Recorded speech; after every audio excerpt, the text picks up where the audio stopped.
Hello viewers, welcome to e-Rickshaman channel. Viewers, আপোনালোক সকলোকে e-Rickshaman channel লৈ স্বাগতম জনাইছো। তো viewers, আজি আপোনালোকক এটা খুব ইম্পৰ্টেন্ট বিষয়ৰ ওপৰত আপোনালোকক কম। বহুতখিনি viewers আমাক প্ৰশ্ন কৰি আছিল যে দাদা e-Rickshaৰ যিবিলাক ড্ৰাইভিং লাইসেন্স থাকে, ড্ৰাইভিং লাইসেন্সৰ বিষয়ে আমাক অকমান ভিডিঅ'ত ক'ব। গতিকে আজি ভিডিঅ'টোত আপোনালোকক e-Rickshaৰ ড্ৰাইভিং লাইসেন্স কেনেকৈ বনাব পাৰি, ড্ৰাইভিং লাইসেন্স কিমান দিনত আমি পাম, আৰু ড্ৰাইভিং লাইসেন্স বনাওঁতে আমাৰ কি কি প্ৰসেছ লাগে, কি কি ডকুমেন্টছ লাগে, আৰু ড্ৰাইভিং লাইসেন্সত বনাওঁতে আমাৰ কিমান খৰচ পৰে, এই গোটেইবিলাক প্ৰশ্নৰ উত্তৰ লৈ পেলাই আজি ভিডিঅ'টোত আমি আহিছো। গতিকে আপোনালোকে ভিডিঅ'টো শেষলৈকে চাব, গোটেইবিলাক প্ৰশ্নৰ আপোনালোকে উত্তৰবিলাক পাই যাব। এতিয়া e-Rickshaৰ ড্ৰাইভিং লাইসেন্সটো কিয় জৰুৰী হয় মই কৈ দিওঁ। আপোনালোকৰ জানে যে যিকোনো গাড়ী চলাৰ ৰাস্তাত যেতিয়া আপোনালোকে পাব্লিক ট্ৰান্সপৰ্টত যেতিয়া আমি এখন কমাৰ্চিয়েল গাড়ী চলাম, তেতিয়া আমাক এখন ড্ৰাইভিং লাইসেন্স, ভেলিড ড্ৰাইভিং লাইসেন্সৰ জৰুৰী হয়, নহ'লে আমাক পুলিচে ধৰিব।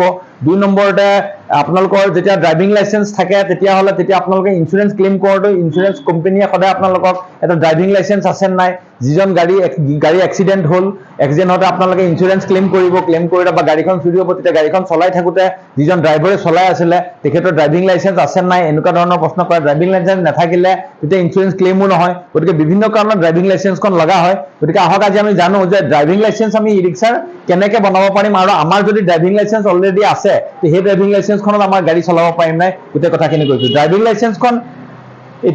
লাইসেন্সখন আপোনালোকে কেনেকৈ এপ্লাই কৰিব। ড্ৰাইভিং লাইসেন্সখন এপ্লাই কৰোঁতে প্ৰথমতে ড্ৰাইভিং লাইসেন্সখনৰ আমাক লাৰ্ণাৰ ষ্টেজটো দিব।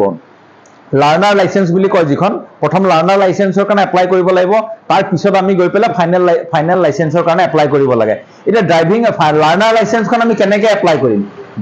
লাৰ্ণাৰ লাইসেন্সখন এপ্লাই কৰিবৰ কাৰণে প্ৰথমতে আমি অনলাইন এপ্লাই কৰিব লাগিব। অনলাইন এপ্লাই কৰোঁতে আমাক কি কি ডকুমেন্টছ লাগিব মই আপোনালোকক কৈ দিছো। ড্ৰাইভিং লাইসেন্সৰ কাৰণে যেতিয়া আপোনালোকে এপ্লাই কৰিব, এপ্লাই কৰোঁতে মই লিখি দিছো আপোনালোকক যিবিলাক ডকুমেন্টছ আমাৰ লাগে। ড্ৰাইভিং লাইসেন্সৰ কাৰণে যেতিয়া আমি প্ৰথম এপ্লাই কৰিম, ড্ৰাইভিং লাইসেন্সৰ কাৰণে ড্ৰাইভিং লাইসেন্স e-Rickshaৰ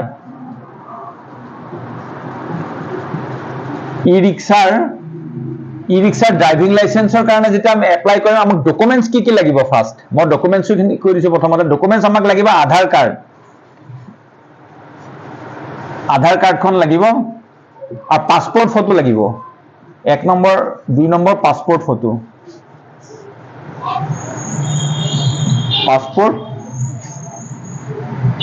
ফটো, এই দুটা ডকুমেন্টছ দি পেলাই আমি লাৰ্ণাৰ লাইসেন্সখন এপ্লাই কৰিব পাৰিম, যিখন লাৰ্ণাৰ বুলি কয় আমাৰ লাৰ্ণাৰ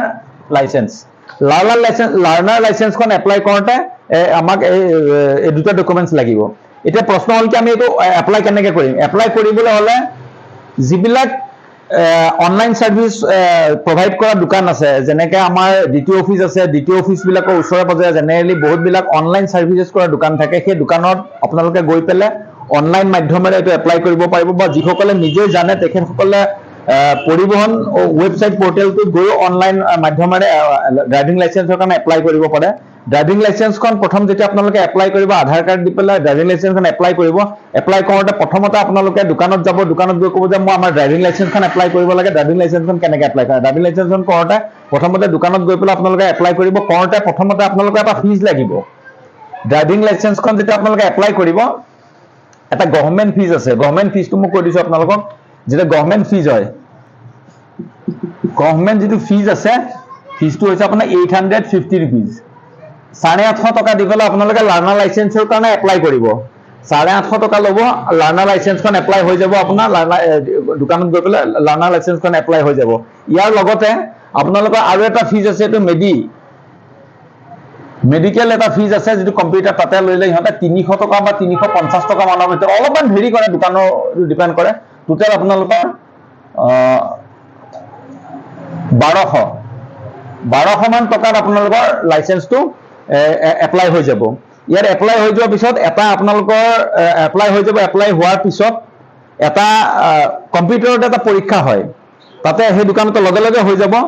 লগে লগে এটা কম্পিউটাৰত পৰীক্ষা হ'ব, আপোনালোকে বহি পেলাই সেই পৰীক্ষাটো নিজে দি দিব। দি দিয়াৰ লগে লগে আপোনালোকে লাৰ্ণাৰ লাইসেন্সখন পাই যাব। কিন্তু ইয়াতে এটা কথা আছে, যদি আপোনালোকৰ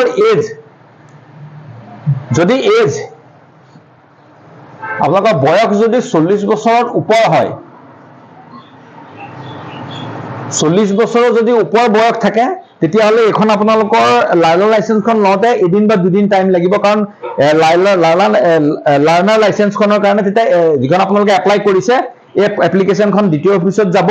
দ্বিতীয় অফিচত একচেপ্টেঞ্চ যেতিয়া দ্বিতীয় একচেপ্ট কৰিব, একচেপ্ট কৰাৰ পিছতহে আপোনালোকৰ লাৰ্ণাৰ লাইচেন্সখন আপোনালোকে পাব, বা এদিন বা দুদিন সময় লাগে।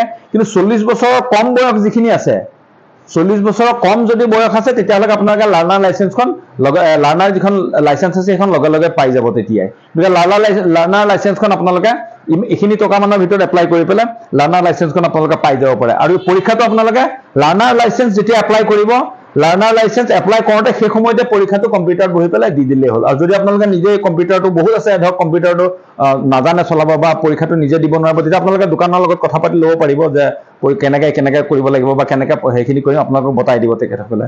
ঠিক আছে। এতিয়া 2 নম্বৰ কথা হ'ল কি, লাৰ্ণাৰ লাইচেন্সখন আমি এপ্লাই হৈ গ'ল, লাৰ্ণাৰ লাইচেন্সখন পাই গ'লো। 40 বছৰৰ ওপৰত যদি হয় এদিন বা দুদিন দেৰি লাগিব, 40 বছৰ তল হ'লে আমি লগে লগে পাই যাম। লাৰ্ণাৰ লাইচেন্সখন পোৱাৰ পিছত আমি কি কৰিম? সেইখনটো মেইন নহয়, লাৰ্ণাৰখনে মেইন নহয়। লাৰ্ণাৰৰ পিছত আকৌ আমি ফাইনেলখন উলিয়াব লাগিব। গতিকে ফাইনেলখনৰ কাৰণে আমি কি কৰিম? লাৰ্ণাৰ লাইচেন্সখন জেনেৰেলি 6 মাহ ভেলিড থাকে, 6 মাহৰ ভিতৰত ফাইনেলখন আমি উলিয়াব লাগিব। এতিয়া কথাটো হৈছে কি, আমি ফাইনেলখনৰ কাৰণে এপ্লাই কৰিম। তো ফাইনেলখনৰ কাৰণে এপ্লাই কৰোঁতে আপোনালোকে এটা কথা মনত ৰাখিব যে লাৰ্ণাৰখন ওলোৱাৰ 1 মাহৰ পিছতহে, 1 মাহৰ পিছতহে আমি ফাইনেলখন এপ্লাই কৰিব পাৰিম। যে এনেকৈ আজি লাৰ্ণাৰখন উলিয়ালো, মই 2 দিন থাকি এসপ্তাহ থাকি পেলাই মই ফাইনেলখন এপ্লাই কৰি দিম, এনেকৈ এপ্লাই কৰিব নোৱাৰিব। আপোনালোকে মিনিমাম এমাহ ৰ'ব লাগিব। এমাহ আপোনালোকে লাৰ্ণাৰখন উলিয়ালে, এমাহ গাড়ী চলালে, এমাহৰ পিছত আপোনালোকে ফাইনেলখনৰ কাৰণে এপ্লাই কৰিব পাৰিব।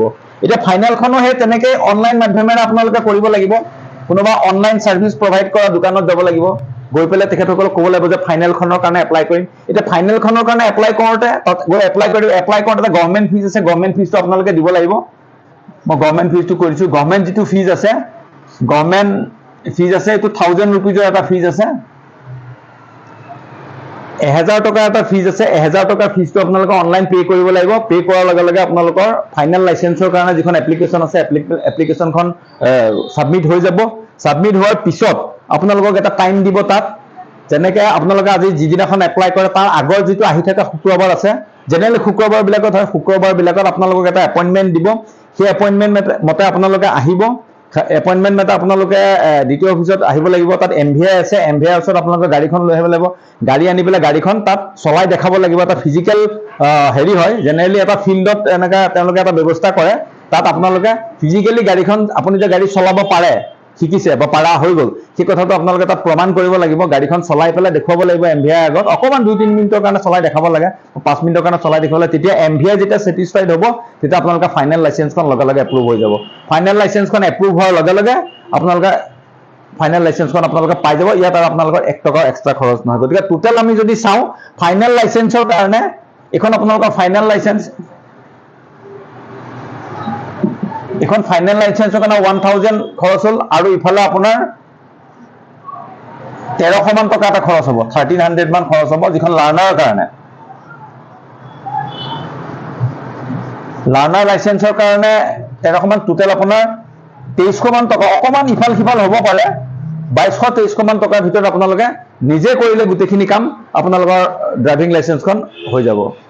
ক্লাছ অফ ভেহিকলছ, এটা ট্ৰান্সপৰ্টৰ ক্লাছ অফ ভেহিকলছ লিখা থাকিব। আপোনাৰ লোডাৰ চলাব নে পেচেঞ্জাৰ্ছ যিখন আছে, কাৰ্ট আছে, ৰিক্সা আছে, কোনখনৰ কাৰণে হয় সেইটো আপোনালোকে গম পাই যাব। আৰু 40 বছৰৰ তল হ'লে লাৰ্ণাৰখন লওঁতে অলপ কিছু টাইম লাগে, 2-3 দিন লাগিব পাৰে। আৰু যদি আপোনালোকে 40 বছৰ তলত থাকে তেতিয়াতো লাৰ্ণাৰখন লগে লগে পাই যাব। এমাহ চলক পিছত ফাইনেলৰ কাৰণে এপ্লাই কৰক। এপ্লাই কৰোঁতে 1000 ৰুপিজ আপোনালোকে দি দিয়ক। 1000 এপ্লাই দি পেলাই যে এপইণ্টমেণ্টটো লৈ লওক, এপ্লিকেশ্যনখন ছাবমিট কৰি শুক্ৰবাৰ এটাত মাতিব তেখেতসকলে। যেতিয়া এপইণ্টমেণ্ট দিয়ে সেইমতে আপোনালোকে যাওক, গৈ পেলাই গাড়ীখন ধুনীয়াকৈ চলাওক, চলাই পেলাই দেখুৱাই দিয়ক। দেখুৱাই দিয়াৰ পিছত ফাইনেলখন এপ্ৰুভ হৈ যাব। হৈ যোৱাৰ পিছত আৰু 1 পইচাও নোহোৱাকৈ আপোনালোকৰ ডাইৰেক্ট ফাইনেল লাইচেন্সখন এপ্লাই হৈ যাব। গতিকে ভিউৱাৰ্ছ, আপোনালোকক আজি জনালোঁ এইখিনি বিষয়ে, খুব চমুকৈ জনাইছোঁ ড্ৰাইভিং লাইচেন্সৰ কেনেকৈ এপ্লাই কৰিব পাৰে। বহুতৰ মনত কনফিউজন আছে, ড্ৰাইভিং লাইচেন্সখন বনাম কেনেকৈ বনাম, কিমান টকা খৰচ কৰিব, ক'ত গৈ বনাম, এনেকুৱা ধৰণৰ কনফিউজন আছিল। গতিকে কনফিউজনটো এতিয়া অলপ ভিডিঅ'টো চালে আপোনালোকৰ দূৰ হৈ যাব। কম্পিউটাৰ লাইচেন্সৰ কাম কৰা যিবিলাক দোকান আছে, অনলাইন কাম কৰা দোকান আছে, চবেইতো অনলাইন কাম কৰিব নাজানে, কিছুমানে নিজে কৰিব নাজানে, তেখেতসকলৰ কাৰণে অনলাইন লাইচেন্সৰ কাম কৰা যিবিলাক দোকান আছে, এইবিলাক দোকানত গৈ আপোনালোকে তাত গৈ পেলাই এইটো যে লাইচেন্সৰ এপ্লাই কৰিম, তাত এপ্লাই কৰিব পাৰে, গোটেই প্ৰচেছখিনি তেখেতসকল আগুৱাই লৈ যাব। আৰু আপোনালোকৰ য'ত য'ত প্ৰব্লেম পাব তেখেতসকলৰ লগত আপোনালোকে কথা বতৰা পাতি গোটেইখিনি প্ৰব্লেম চৰ্ট আউট কৰিব পাৰিব। তো ভিউৱাৰ্ছ, আজি আহিছোঁ, আকৌ এটা ভিডিঅ' লৈ আহিম, আপোনালোকক পুনৰ লগ পাম। Thank you viewers.